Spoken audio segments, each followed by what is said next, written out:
دوسرا پردہ ہے سطر، جسم کو ڈھانپ کر رکھنا۔ مرد کے لیے سطر کا حصہ کچھ اور ہے، عورت کے لیے پورا جسم سطر ہے۔ مرد کے لیے عورت کا پورا جسم سطر ہے، سوائے چہرے کی ٹکیا کے اور ہاتھوں کے اور پاؤں کے۔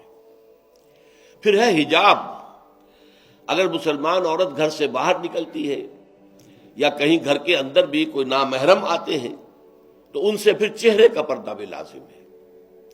محرم کون ہے؟ محرم وہ لوگ ہوتے ہیں کہ جن سے کسی بھی حالت میں کبھی بھی نکاح کا کوئی امکان نہ ہو۔ باپ سب سے بڑا محرم ہے۔ ظاہر بات ہے کہ کچھ بھی ہو جائے بیٹی کا اور باپ کا نکاح نہیں ہو سکتا۔ بھائی ابدی محرم ہے، اس کے درمیان ان دونوں کے بہن بھائی کے درمیان رشتہ نہیں ہو سکتا۔ البتہ ایک شکل یہ ہے کہ ایک بہن اس وقت کسی بہنوئی کے گھر میں ہے، لیکن یہ کہ اگر اس بہن کا انتقال ہو جائے تو دوسری بہن سے اس کا نکاح ہو سکتا ہے، لہذا وہ نامحرم شمار ہوگا، وہ محرم نہیں ہوگا۔ اس حوالے سے وہ جو ابدی محرمات ابدیہ ہیں وہ ہے محرم، اور ان کے سامنے کھلے چہرے کے ساتھ بھی عورت نہیں آ سکتی۔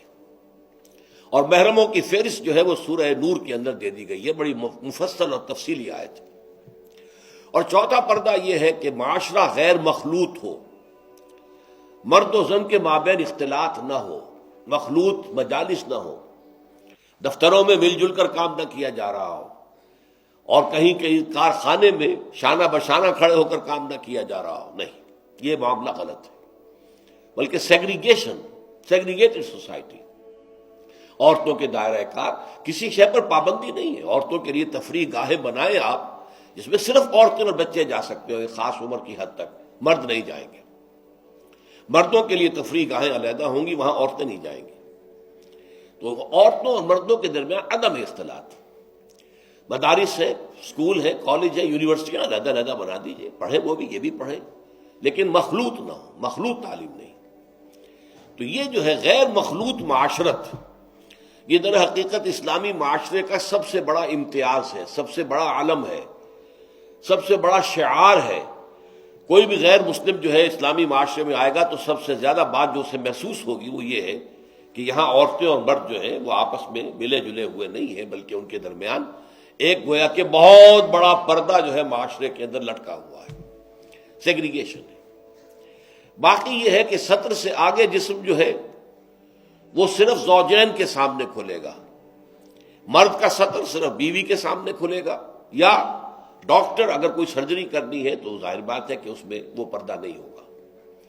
عورت کا بھی چہرہ، ہاتھ اور پیر کے علاوہ جسم کا کوئی حصہ کسی محرم کے سامنے نہیں کھلے گا سوائے شوہر کے یا ڈاکٹر کے۔ یہ سارا جو تفصیلی نظام دیا گیا ہے، اس کا ہدف کیا ہے کہ یہ مرد اور عورت کے درمیان جو کشش اللہ نے رکھی ہے، زبردست کشش، یہ کشش اگر نہ ہو تو تمدن کا یہ ہنگامہ ہی نہ ہو، شادیاں لوگ کریں ہی نہ، اور لوگ جو ہیں یہ مشقتیں اور یہ مصیبتیں جھیلیں ہی نہ۔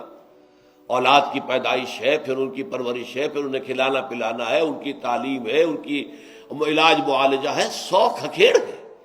یہ سارا انسان کیوں برداشت کرتا ہے کہ جنسی جذبہ بہت زوردار اللہ تعالیٰ نے انسانوں میں رکھ دیا ہے۔